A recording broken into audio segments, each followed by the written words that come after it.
중소벤처기업과 소상공인을 대변하는 예스티비 뉴스 첫 소식입니다.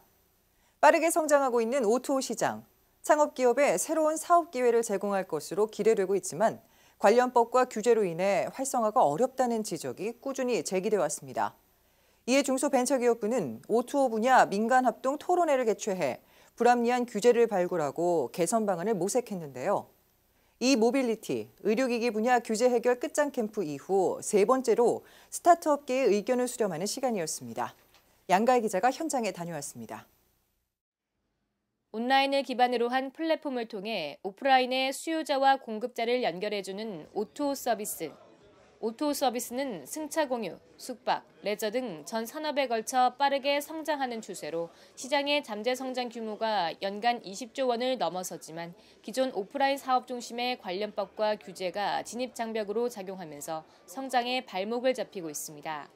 규제 자체가 문제라기보다는요, 기존에 없었던 산업들이 새롭게 등장하고 있는, 기존 산업에 맞게 배치돼 있었던 촘촘한 규제들이 새로운 산업에 맞지 않는 상황이 벌어진 거고, 규제를 재정비해야 되는 상황인데 이런 작업들이 늦어지고 있는 상황이라서 신산업 확장 자체가 어려운, 그래서 해외 투자가 상당 부분 위축된다는. 중소벤처기업부는 창업기업이 느끼는 불합리한 규제를 발굴하고 민관이 함께 개선 방안을 마련하고자 O2O 분야 규제 혁신 토론회를 개최했습니다.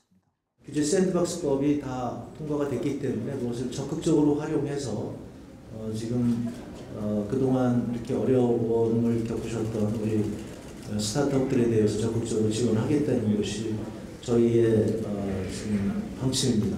그렇지만 그래도 어렵습니다. 그 어려움을 함께 바꿔나갔으면 하는 바람입니다. 창업기업과 관계부처, 전문가 등 100여 명이 참석한 가운데 창업기업의 개선 요구가 높은 6개 과제에 대해 함께 논의하고 해법을 모색했습니다.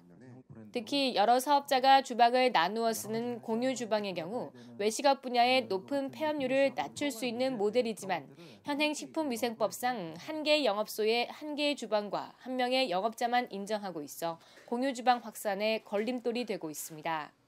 이제는 제조업과 그다음에 이 외식업을 구분할 수 없는 그런 시대에 오게 되었고, 공유 주방에서 주방은 일반적인 키친을 말하는 것이 아니라 엄밀하게는 식품 제조 시설이라고 보시면 되겠습니다.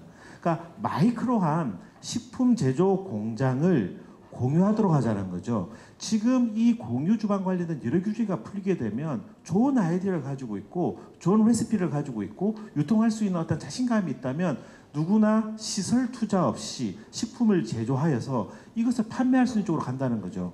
첫 번째는 한 공간에 여러 사업자를 낼 수 있게 만들어주는 것. 그리고 두 번째는 이 공간에서 생산한 제품들을 유통, 그러니까 납품을 할 수 있도록 허가를 해주는 것.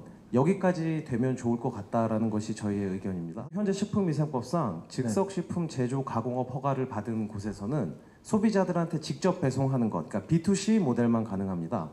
여러 사람이 있다 보면 교차오염에 의해서 질병이 또 발생할 수 있고 식중독이 발생할 수 있는 부분이 있어서 고민을 했었고, 그럼에도 불구하고 이제 시대의 흐름에 맞게 가야 될 필요성이 있어서 저희들도 주방시설을 공유에 대해서 여러 사람이 할 수 있도록 하는 것을 법 개정도 지금 추진을 하도록 할 예정이고요. 법 개정을 추진하기에 있어서 시간이 걸릴 수 있기 때문에 시범 운영도 저희가 운영을 해보려고 생각을 합니다. 중소벤처기업부는 토론회에서 제시된 다양한 아이디어를 바탕으로 O2O 산업에 대한 규제 완화를 위해 지속적으로 노력한다는 계획입니다.